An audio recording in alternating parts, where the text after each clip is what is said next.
Merging two branches in Bitbucket involves integrating changes from one branch into another. Here's how you can do it. Prepare for the merge. Log into Bitbucket. Access Bitbucket and log into your account. Navigate to your repository. Select the repository containing the branches you want to merge. Create a pull request.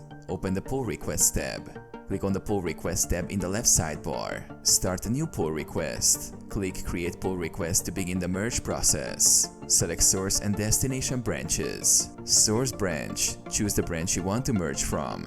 Destination branch. Select the branch you want to merge into. Review and merge. Add details. Provide a title and description for the pull request, summarizing the changes. Add reviewers. Optionally, add team members to review the changes. Review changes. Check the diff and ensure everything looks correct. Discuss or address any feedback with reviewers. Merge the pull request. Complete the merge. Once the pull request is approved, click Merge.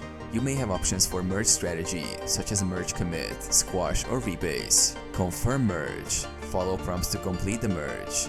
The changes from the source branch will not be integrated into the destination branch. Verify. Check the destination branch. Confirm that the changes are reflected in the destination branch on Bitbucket.